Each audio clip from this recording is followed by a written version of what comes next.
I got a lot to say, so we're gonna try to be fast. Thanks for joining. Parrot. You're gonna notice me using this mouse. That's because I've had to type up all my thoughts. It's more than I can keep up with. I'm gonna try to be fast. I'm gonna try to be painless, but it's not always gonna be unclunky. So anyways, this video took me a significant amount of time to type up and organize all my thoughts, so I really appreciate you giving it a shot. Knowing this 11-page, 8,973 word per Microsoft essay is too much for most people, I've included chapters, so you don't have to listen to it all and can skip to the stuff you actually care about.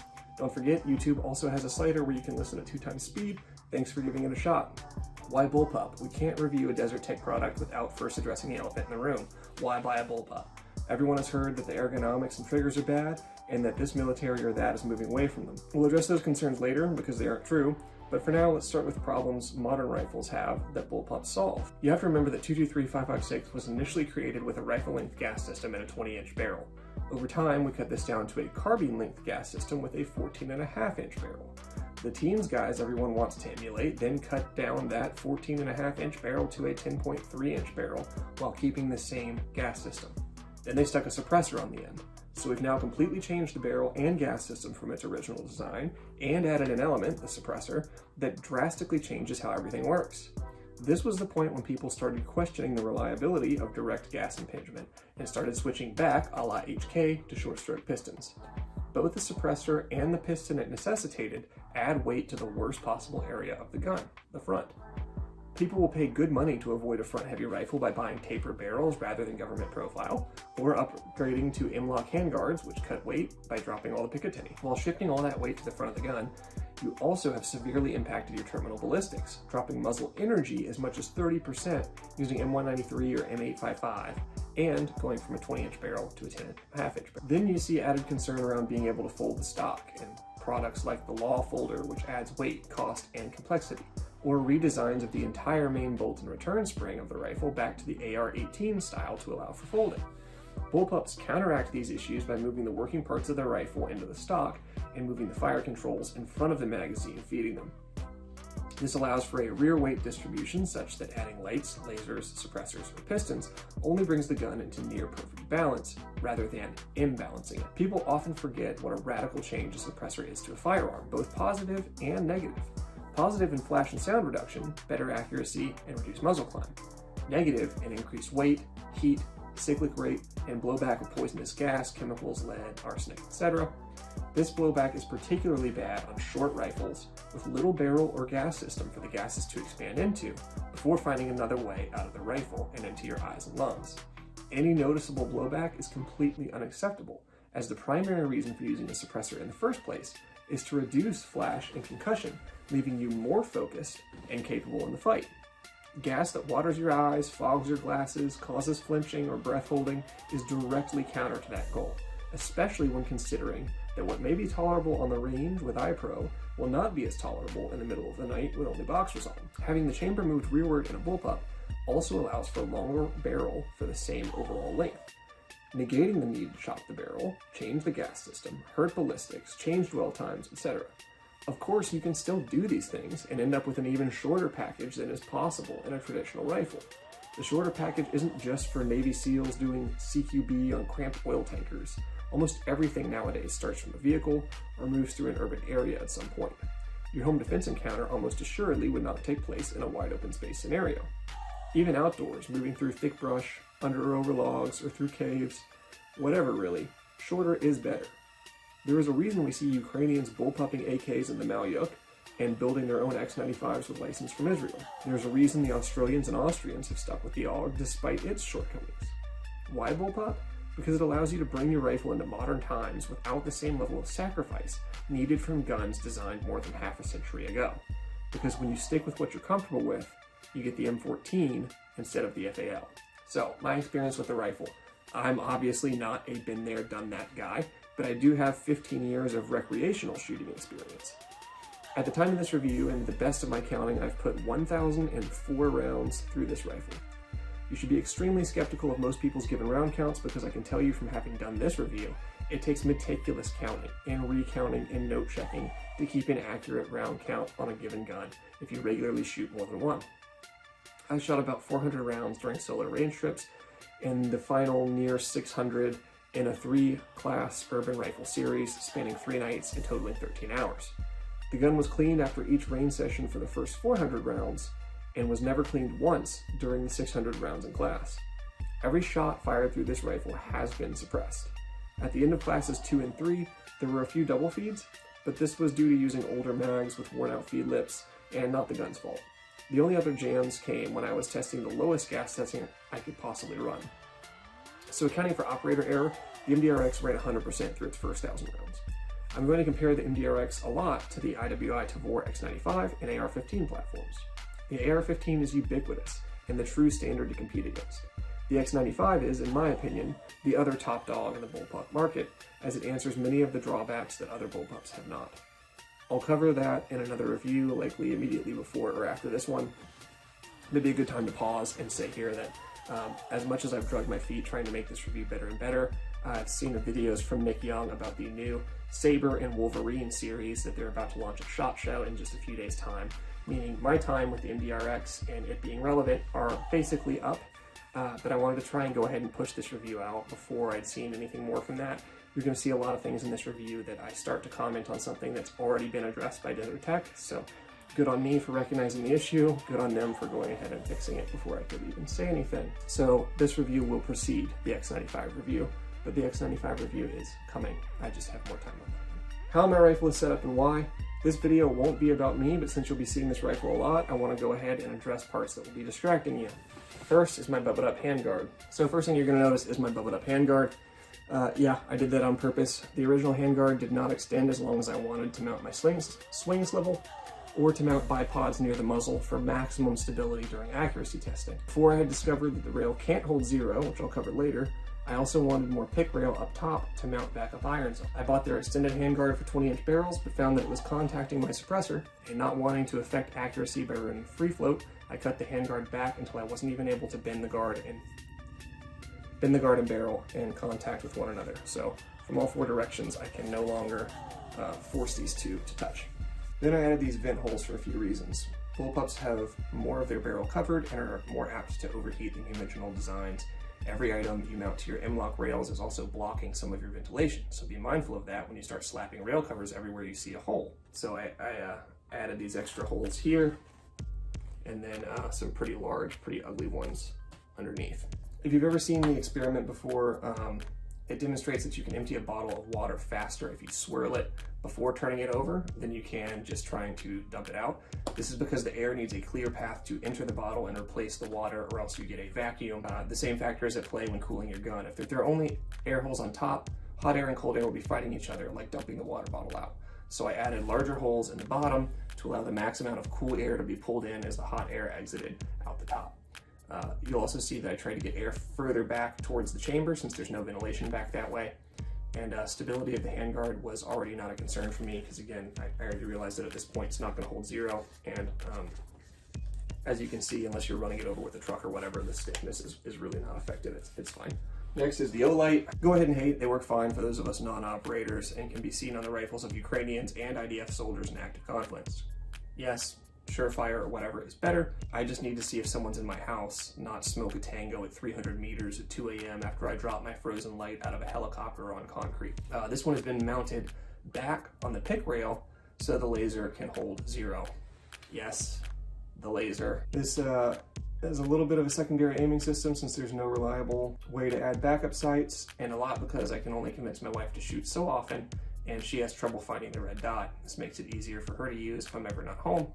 It's held 0 as far as staying on an 8.5 by 11 sheet of printer paper at 100 yards, so it'll be fine for home defense where we're not going to be able to shoot past 20. The suppressor is an older Huxworks flow-through, and the sling, which I took off a moment ago for the video, is mounted as far apart on the rifle as possible for more stability. If you can't control the rifle well using a magwell grip, why would your sling be able to when mounted the same way? Okay, distractions addressed. Let's move on to what your experience with the rifle would be. The first place you're likely to interact with Desert Tech outside of YouTube or social media is their website. Fortunately, the website recently underwent an upgrade that really made it perform better. However, there's still room for improvement, as some of the detail and spec sheets may contradict one another, leading to confusion. Some of the photos used are of old models or models with old features. 2 I've commonly been seeing as I prep this video are the old style charging handles and barrels with the pick barrel section still on top of the gas block. This is a minor gripe, but mostly a buyer beware. Don't be off-put by this. The reason this happens is because Desert Tech is constantly working on their product and upgrading it. This may make it difficult to keep all the marketing materials up to date, latest engineering and design updates. If you had to have a problem, this is the good kind to have. Like, oh no, we're innovating so fast, our website can't keep up. Unfortunately, I do have to give them a ding on ethics. For their Black Friday sale, some models were fake marked up as high as $27.60, so they could discount them back to the original $23.10 price. I'm sure if you go look now, assuming you're not happening to watch on another Black Friday or inflation hasn't gotten even more insane, I very much doubt you're gonna see the MDRx with prices near $2,800. On one hand, no harm, no foul. You pay whatever it's worth to you in the moment, or you don't buy it. On the other hand, big buyer beware here. This is a company out for big profit margins, and if you're too dumb to do your research, they'll happily take your overpayment. Unboxing and initial impressions. While we're on this $2,000 to $2,250 price tag, let's talk a little about initial impressions and unboxing. It's a little underwhelming when the rifle arrives and it's just a cardboard box with some foam packing struts, not even a foam cutout, and certainly no eggshell. You can see what IWI delivered with the X95 for $400 less. The gun came with a single windowless Gen 2 PMag. It's fine, but again, we're over $2,000 here, and Gen 3 windowed PMags are $10 on Gun Mag Warehouse. It's the little things, just throw in a couple mags, get the ones with the window, the most recent generation. It's $2,000. The whole gun was shipped super dry. These guys are located out in Utah and they're called Desert Tech for a reason. That might work for them, but here in Tennessee it averages 75% humidity year round, and I like to run my stuff very wet. So I recommend a thorough cleaning and re-lubrication to whatever level you prefer before taking this rifle shooting for the first time. The good news is that you'll have no issue with doing this because the rifle comes with a tremendous manual with color, torque specs, and all the detail you can need on field strip maintenance, caliber change, etc. Unlike other bullpups, which only allow removing the guts through the back of the rifle, the MDRx clamshells open, like an AR, making cleaning the chamber, the transfer bars, etc. much easier. The pins are fit nice and tight, so you may need a punch to get them out, but these things generally loosen up over time, and better too tight than too loose. They're captive as well, so no worries around losing them. Unfortunately, it was through the manual that I immediately caught that my rifle was shipped without part of the bolt. Granted, it was just a plastic spacer that helps seal up the ejection port. The rifle functioned fine, but this missing part was glaringly obvious and left a ton of room for dirt, mud, sand, whatever, ingress. The most basic of QA should have caught this, and we'll cover the warranty and returns later, but to preview, I can tell you that the issue arose because from the factory, and from each of the 2 times I sent the rifle back to them, I had the same QA guy sign off saying the rifle was good. This means that there's not a cross-check and that this guy either doesn't have good attention to detail, which is bad for QA roles, has low standards, also bad for QA roles, or is overworked and missing things as a result. Another small miss is the butt pad fitment to frame. It's pulling away and I expect it'll get worse over time. Functionally, it isn't a big deal, but for the price, this is really poor fit and finish. Again, I don't know if you can see it here, but there's a kind of square at the bottom. That's the metal protrusion, and then the rest of this back here is a plastic spacer. So that's what I was talking about. That spacer was missing, which means you could see, you can't see it from this angle. Yeah, you can see my fingers still through there. So design and product offering. One of the things I immediately liked about the MDRx was that it respected space. Too many modern rifles see that their weight figure is low and forget to care about volume. I feel like FN often does this, as seen on the F2000 or the SCAR. Unfortunately, when the MDRx gets right in size, it gets wrong in weight. Weighing in at 8.5 pounds, it's anywhere from a half pound to 2 pounds heavier than most of its competition in 223, 556 offerings. The reason for this is simple. It was originally conceived as a 308. This was likely an outgrowth of Desert Tech's start in long-range shooting and the military push for modularity. But remember, the military pushed for the M14 over the FAL, forward assists on ARs, reciprocating charging handles on the SCAR, that awful universal camo pattern, on and on. The military's desire for a feature does not make it a good feature. The multi-caliber option could work out if Desert Tech is able to introduce a 6.8 or 277 Fury in the same chassis, but in the meantime, it costs weight on all the 223 and 300 Blackout models. 308 ammo nearly double the price per round of 223. I'd expect most people buying a semi-auto to focus on the intermediate cartridge. Most successful multi-caliber platforms do not use the same chassis, in part for the exact same weight concern reason. The AR-15 and the AR-10, the Keltec RDB and RFB, the Tavor SAR X95 and the Tavor 7, the MP5, HK33, G3, the HK416 and 417, SCAR 16 and SCAR 17, the AK and the Vitiaz, on and on again. The X95 made the same mistake in trying to incorporate 9mm. The bolt has to be massive for simple blowback operation.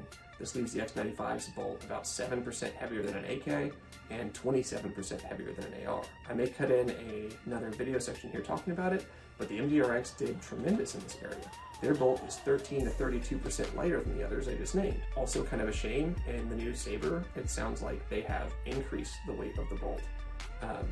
More reciprocating mass, it's like racing, right? Like, you don't want unsprung mass.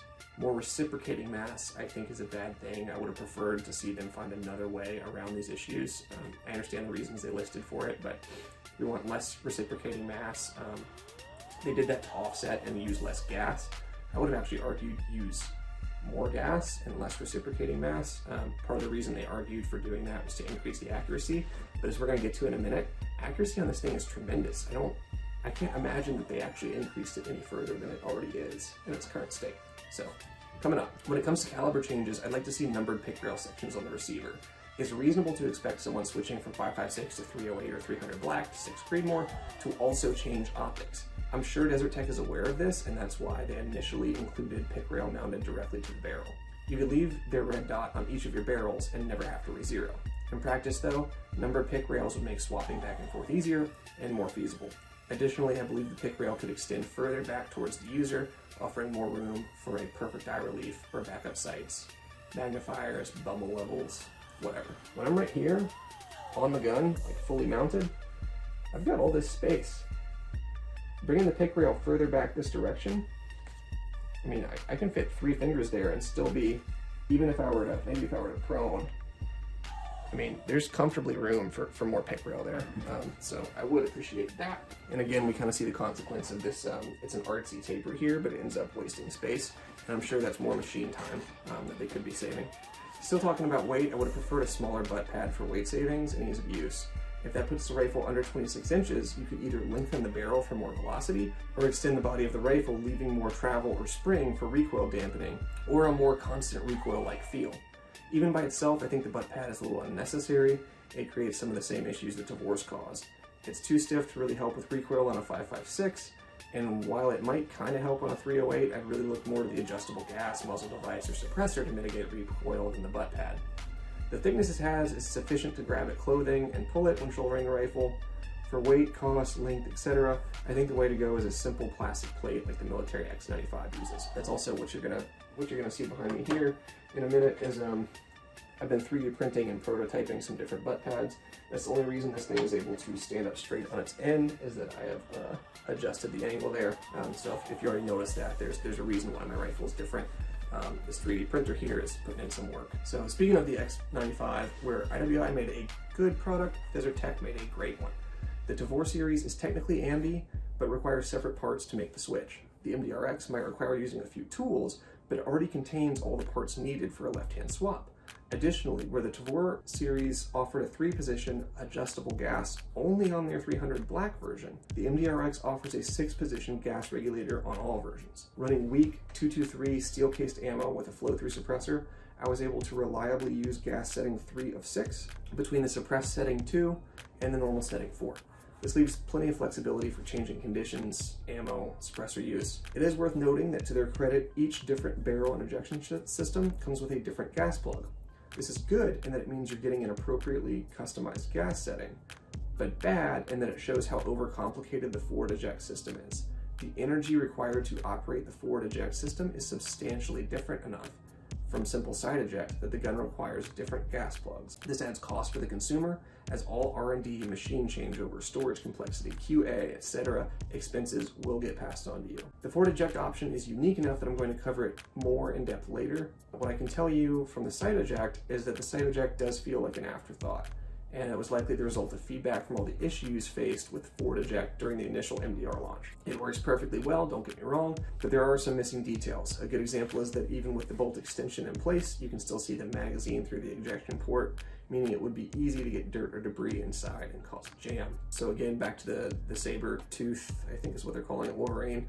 The new models, they're not even offering forward eject anymore. They realized that was an issue and it was never really going to pan out for them. So I'm going to kind of hammer on that later. I realize they've already fixed it, but this was a review I typed up a while ago before these announcements about the MDRx. So we're going to continue to review the MDRx, not guns that haven't even been introduced to SHOT Show yet. Another small miss, but one I'll call out north of $2,000, is that the firing pin is free floating. Not a huge deal, as many military rifles work just fine with them, but it would have been nice to include a firing pin spring. I mean, the Tavors did it. This increases general drop safety, prevents stuck firing pins from sending you full auto, and saves primers. And what I mean by the primer thing is that I keep carry or duty ammo in the gun for home defense, but will swap out for cheaper range ammo when I take the gun out. Each time I rechamber, the firing pin is hitting the primer and leaving a visible dent. Probably no problem, but it leaves me cycling ammo every so often, so I don't accidentally set a round off. Go ahead and roast me for saying that, but adding a spring would be super easy compared to explaining to your wife or neighbors why you're suddenly doing drywall in such a hurry. And a quick demo here, I don't know if I can show that very well, is that you can see those dents on the back of this ammo that I have chambered and unchambered several times. That's what I'm talking about. So moving up, the Ambi-selectors are a nice touch. I like that they're plastic to keep down on weight and cost. They also paid attention to detail in keeping the right side shorter than the left so that it doesn't bother your primary hand too much. I'm sure these are swappable if you're in the 10% of people who use their wrong hand. I greatly prefer the 45 or 60 degree throw, whatever it is, not because it's faster into fire, but because I can put the rifle back on safe without having to change my firing grip. This is the way. I have to ding them though that the safety is not positive at all. You can't hear or feel it click into place. It's more like turning a volume knob than a light switch. And I think I've got some other video of this. This is something they specifically called out in the new models that they addressed, but on this one, it's bad, so we're gonna call it out. Safety field comparison, AR.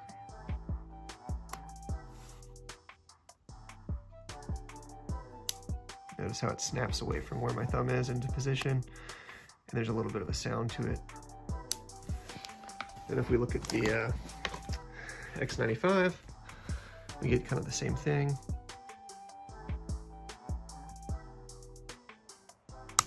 No matter how slow I go, it's going to end up snapping into position.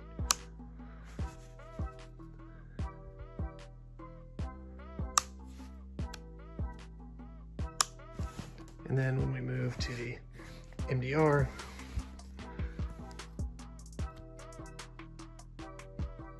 it never really snaps. I guess it kind of does a little bit into the safe position there, but it's far more quiet. Like I have to really be aggressive to even get it to make a noise. Whereas if I do the same with the others, way more positive. So not a major issue, but it's just nice to know it's there.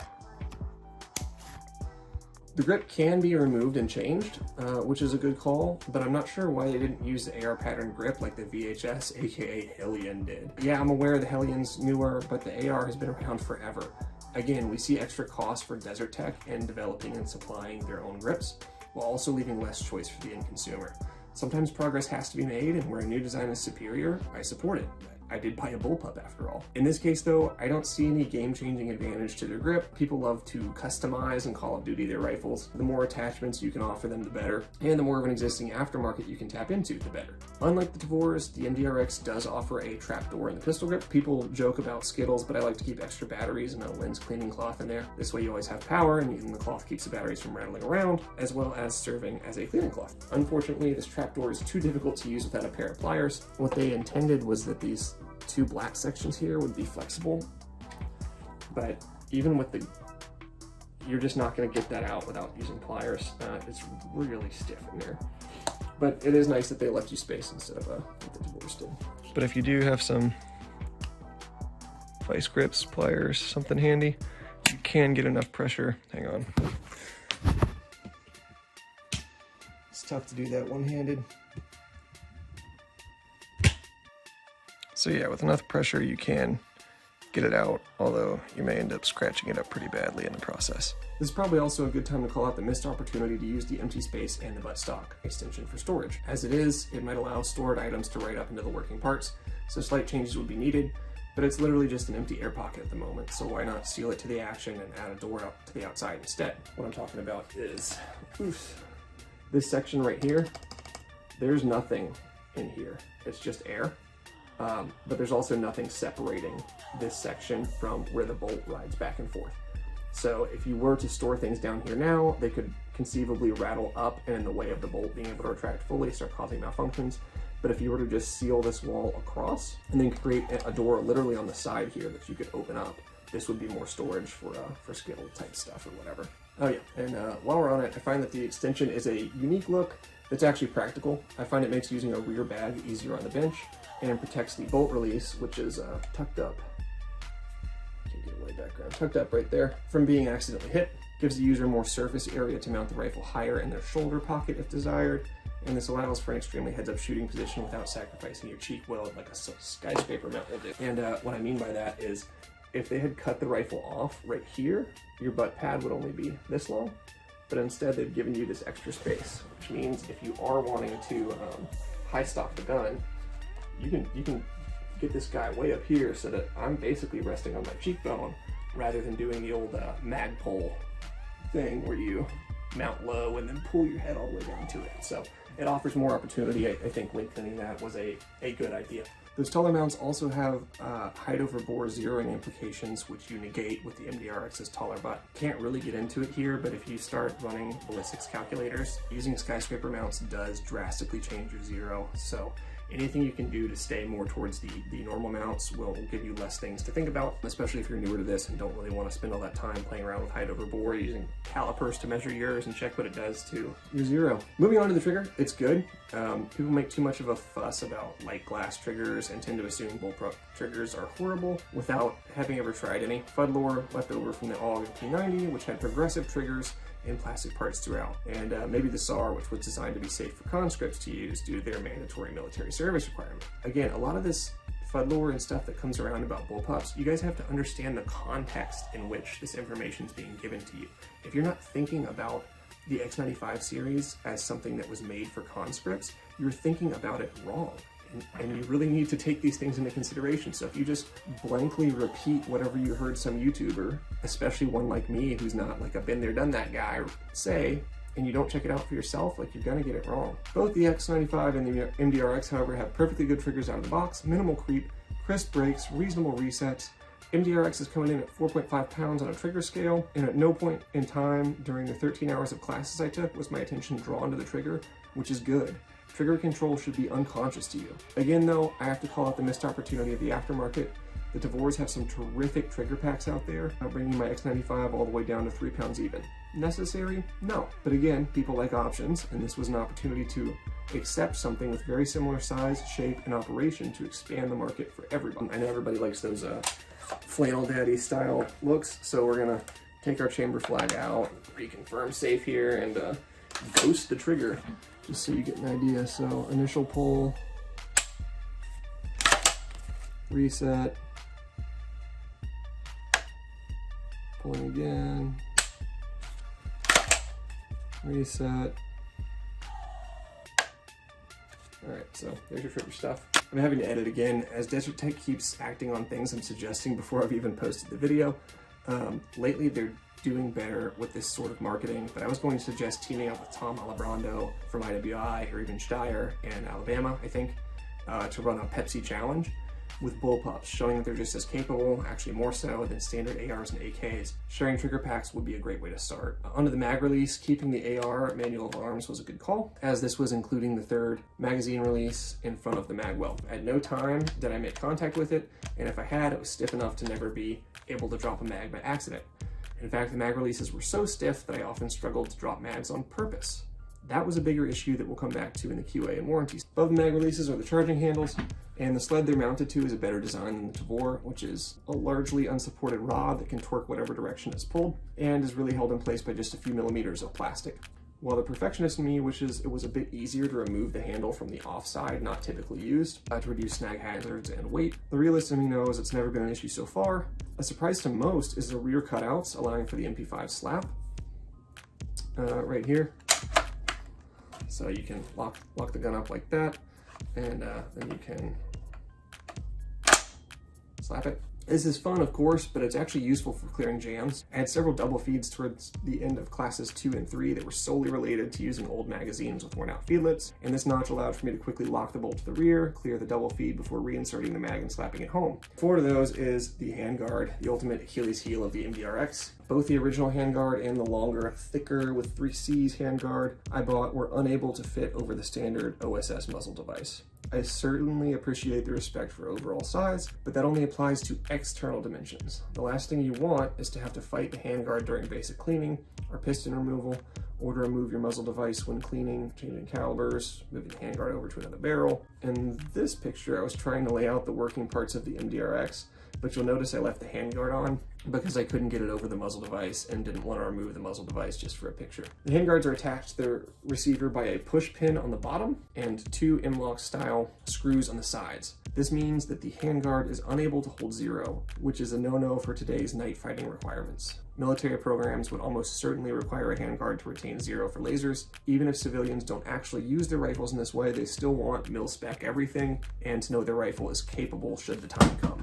So in practice, I think this doesn't really matter at all, but for the long term, Desert Tech needs to find a few more points to actually screw into, or a completed new handguard design for that much needed stability. They've mentioned basically adding a few more screws on the new models, like doubling down on it, claiming it's got 2,800 pounds of clamping force or something. I'm not an engineer, so if that fixes it, great, but I tend to think that we're only supporting or controlling this thing from the middle of the handguard and from the bottom, which I think leaves room for it to torque this way and be unsupported up top. You also got to remember how like torque works, right? The longer this lever arm is, as you start applying force up here, it's gonna do a lot more than applying force down here.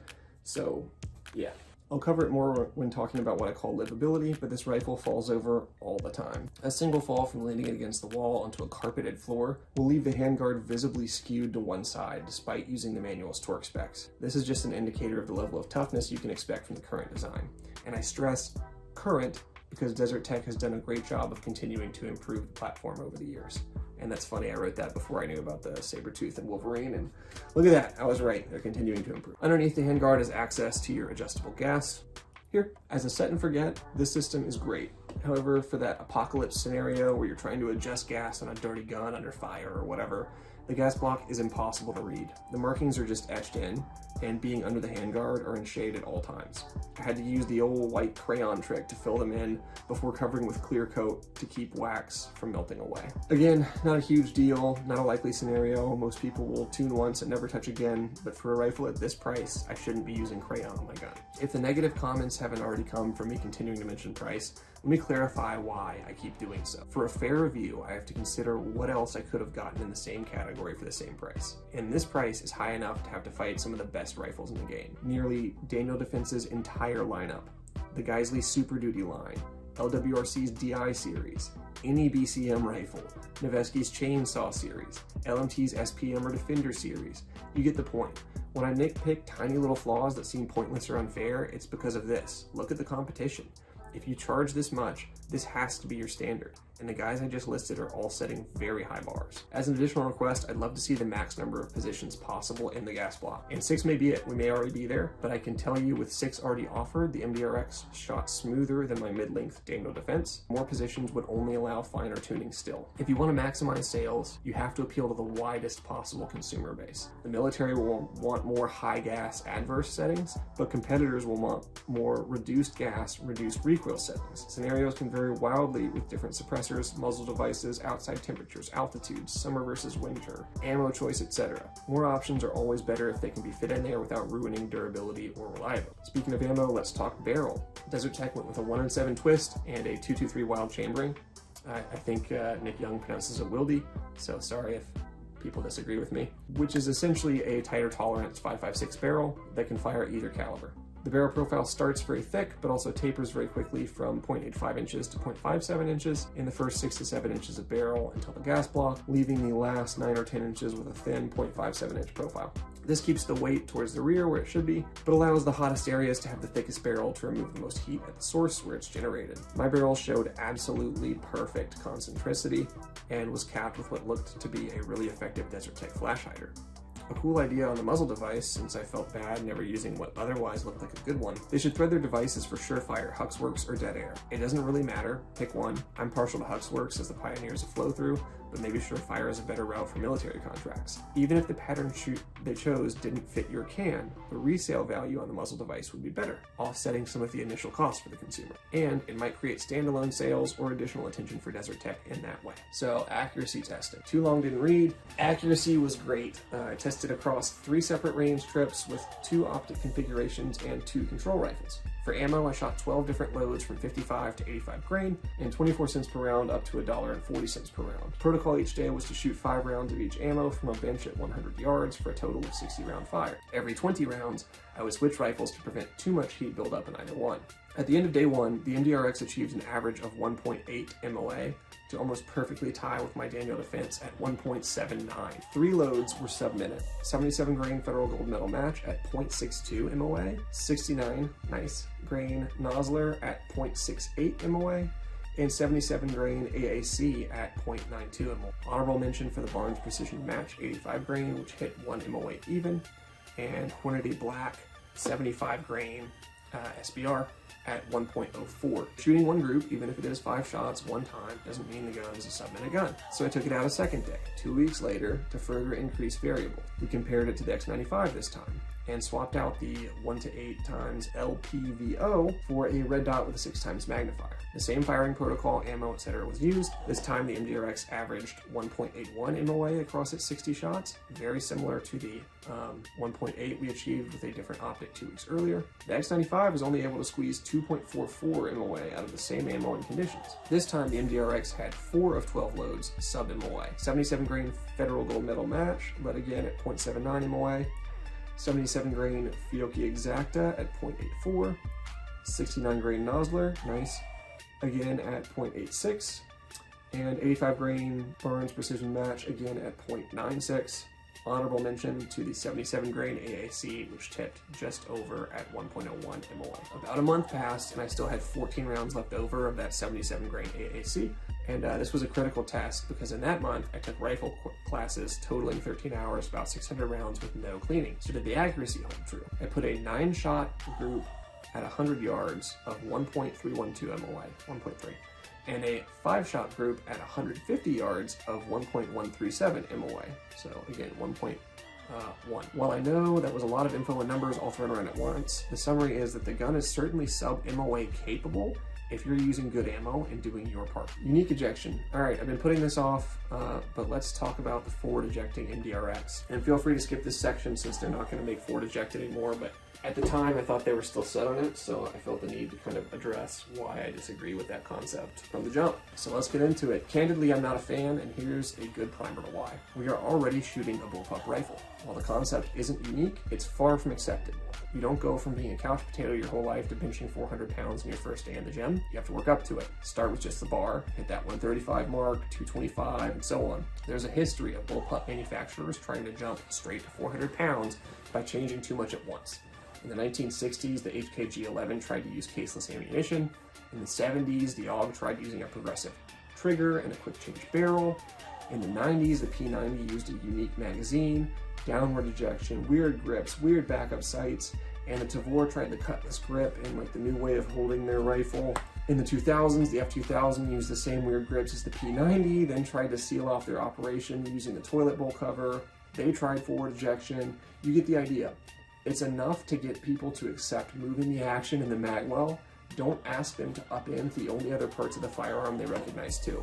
Like I said, that is, unless your new way is so radically, undeniably better that it has to be done. Forward eject is not that. The idea is that it keeps brass out of your peripheral vision, limiting distraction. Brass doesn't hit your buddy next to you, and when you switch shoulders, brass doesn't hit you in the face. For suppressors with bad blowback, it's less gas in your face and may even limit port pop. This is all true. However, let's look at the drawbacks. First, the system is complex. There was no shortage of reliability issues when it first launched. Those have likely been worked out by now, so let's assume reliability is 100%. The system is still so complex that Desert Tech charges $320 on their website to convert side eject into forward eject, versus only $90 to go from forward eject to side eject. Now, what drawbacks will you find once you've ponied up that extra cash? Forward eject port mostly blocks press checks.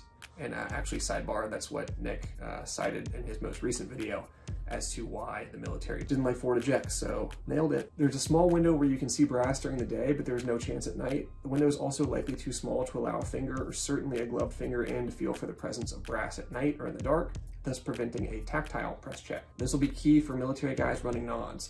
Similarly, in the event of a weird recoil impulse or trigger feel, your view of what sort of jam is occurring will be blocked. Your options on how to service that jam will also be limited, since you can now only reach in through the mag well. And yes, the cover can be taken off without tools, but now you're juggling pieces of the rifle in a firefight while trying to clear jam. Jam clearing and press checking are techniques used at all skill levels, and thus not a good trade-off for the benefits when switching shoulders. Switching shoulders is an extremely high-level skill that I have never even practiced at the range until the classes. I have, however, seen in interviews with teams guys saying they never switched shoulders in combat or saw their buddies do it either. If it's not something they're confident in doing, it's not something we have the skill to do either. That said, we did briefly cover it in level 2 and level 3 of the rifle courses I took, and I have to say, I switched shoulders on the side eject version without issue. Running weak practice steel case ammo, most ejected cases hit my opposite shoulder, with 2 hitting me in the chin. I would expect higher powered ammo to be flung further forward, negating this issue completely. You could also change the gas block. I just had mine running soft, because why not?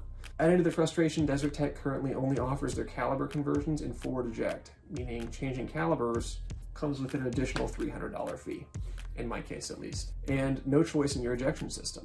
This takes the $970 308 change up to $1,300, at which point I could buy a separate dedicated 308. Coming back to the toolless removal / side swap of the forward eject mechanism, I would like to see this featured on the side eject versions.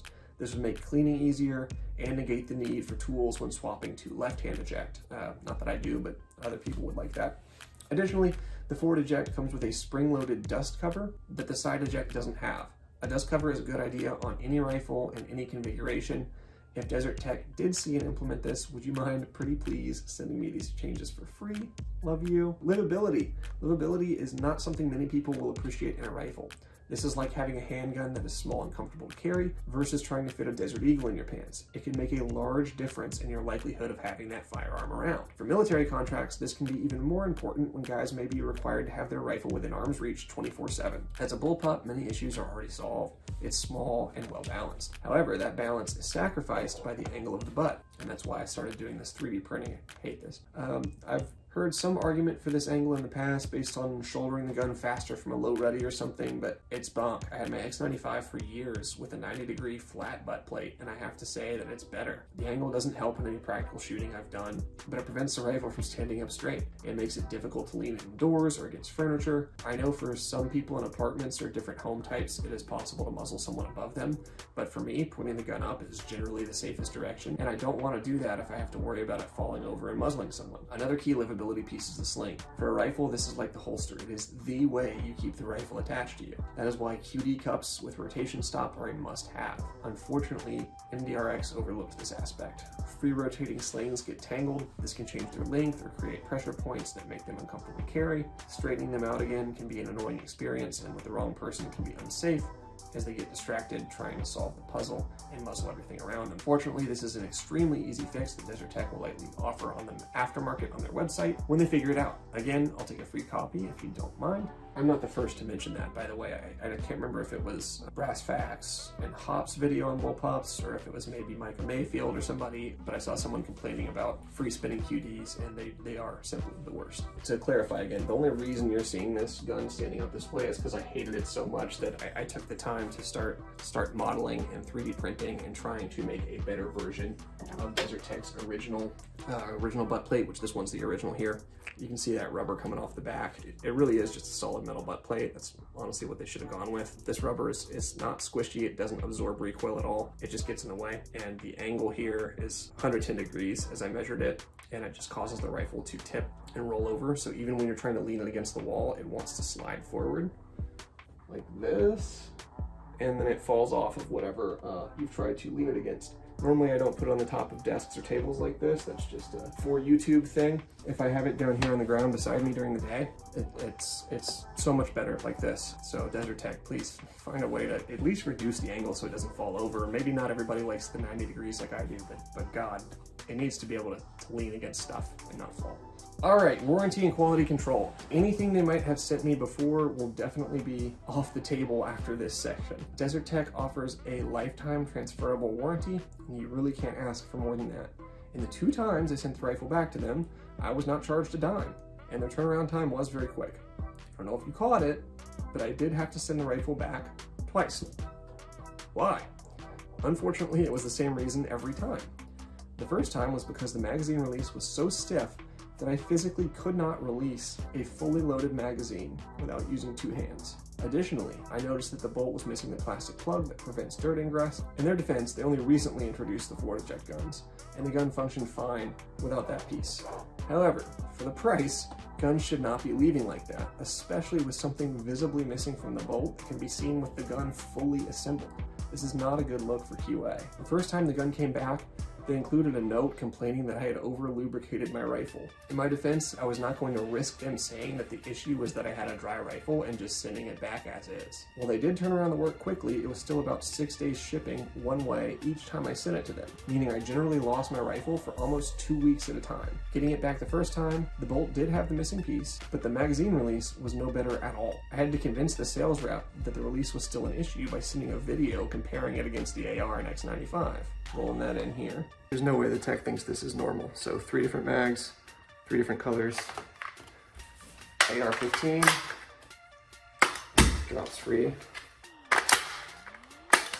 drops free, drops free. Your competitor, X95.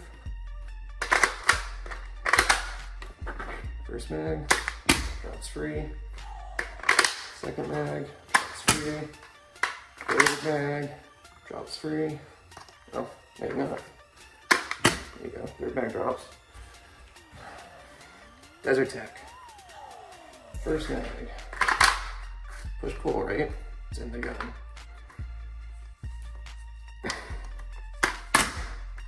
Okay, kinda got it there. Second mag.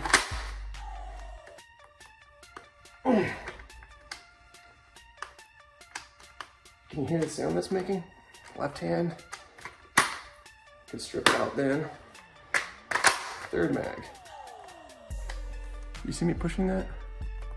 Okay, eventually it's coming out. Yeah, it still instead of...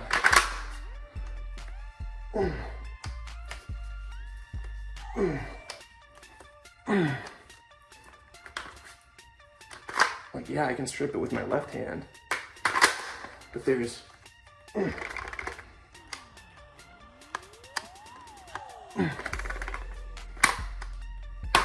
it's just not acceptable. So I sent it back to them with whatever amount of lubrication it came with.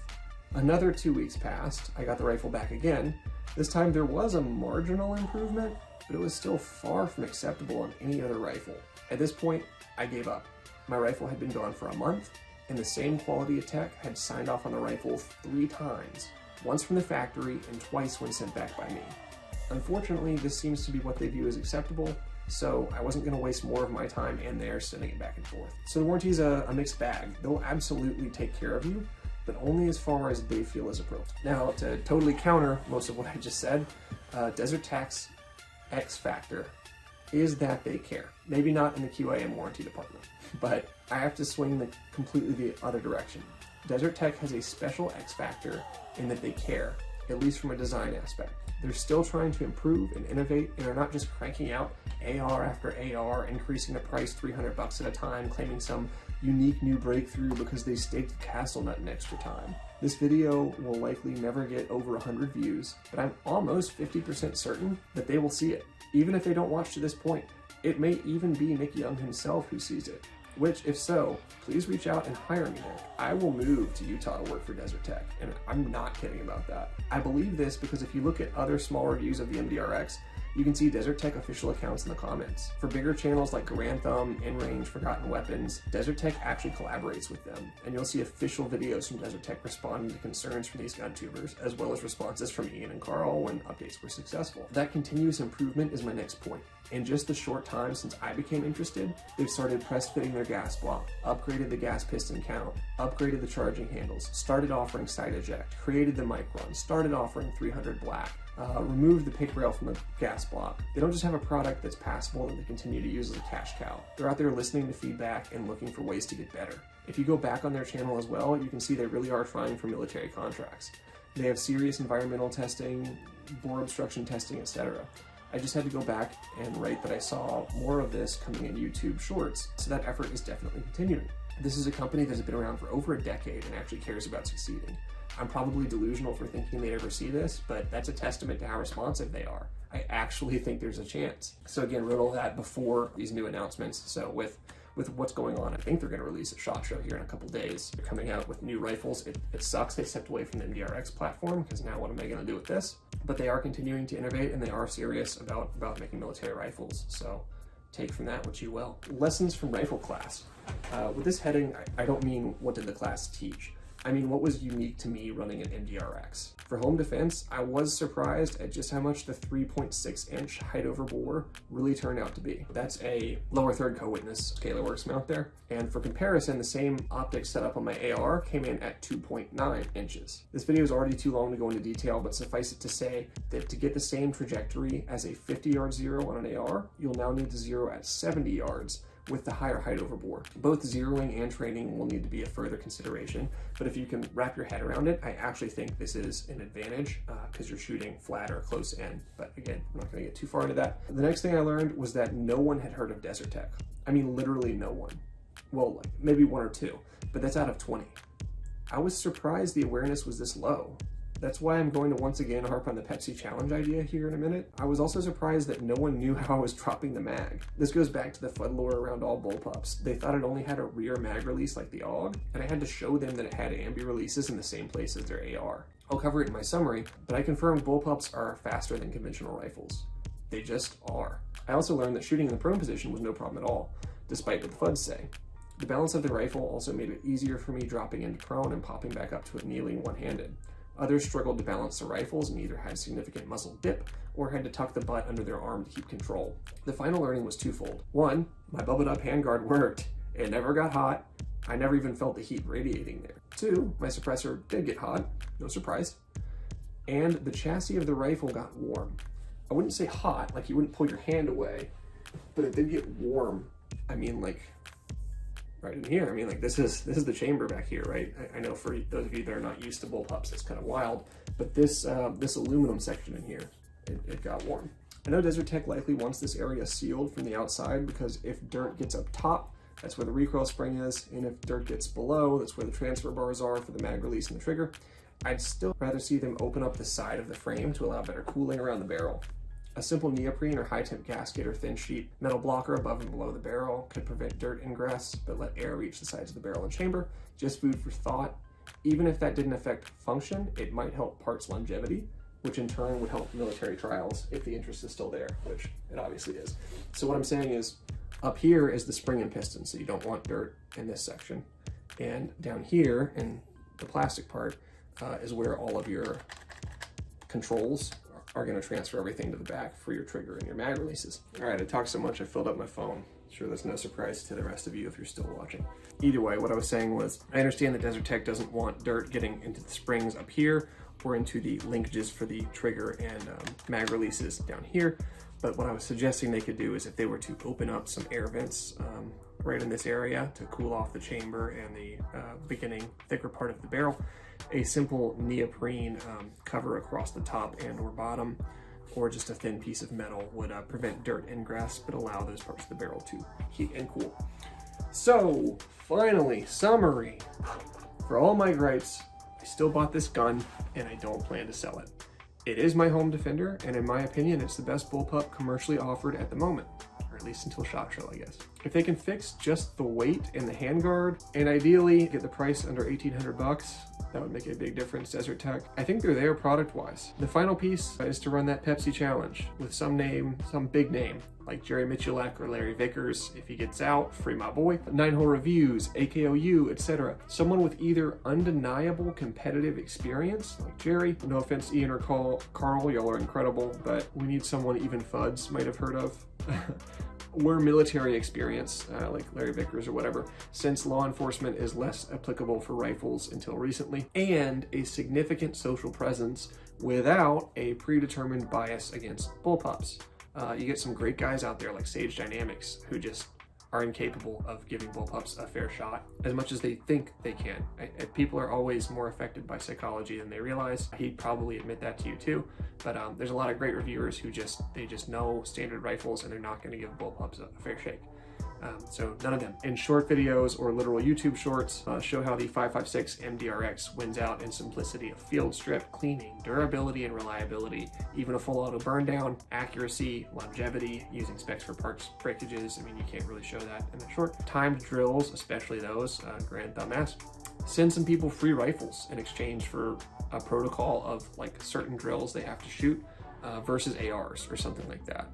OSS, back before they were Huxworks, did a great job of making some quick, clear shorts that showed why their product was superior. I think Desert Tech is on this, or at least they're starting to. They've done a bunch with their new quad stack magazine. You gotta be careful with stuff like that though, where that guy muzzled the cameraman or whatever. People are full of negativity and they're gonna try and be negative. So when you make those videos, you gotta be really careful to mind your P's and Q's and get everything perfect. Also, sidebar, for that same reason, I'm not gonna read any of the comments on this video. All that's gonna happen is I'm gonna get my little feelings hurt. So no, I'm not gonna read them. If you say something nice, thank you. I'll never see it, but thank you. And commenting helps the video get to other people who might find the information useful, or might get me a job at Desert Tech. I really want to work for you guys. Hire me. I have more skills than just talking on camera, I promise. I can't tell if bullpups will eventually win the PR war or not, but I can tell you from my 13 hours of class time, everyone else ran an AR, and I mean literally everyone else. But I had the fastest up drills, 1 reload 1s, and shoulder swaps with a gun that is sub-MOA capable. I'm not saying I'm a stud, I'm saying that in a class of 15 to 20 people, that would not be possible with an inferior rifle. I'm saying that I had an advantage because of the rifle.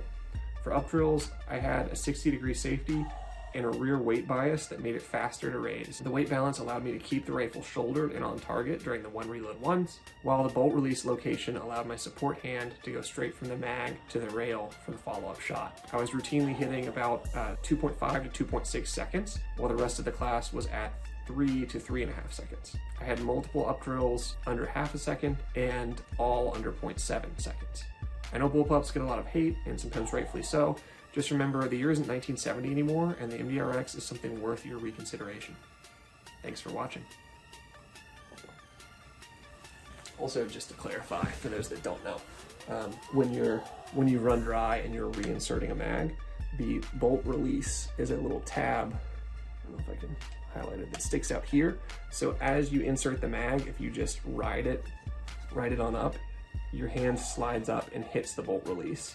So as you're inserting, you're hitting the bolt release, and you go straight from inserting the mag to putting your hand on the gun to shoot.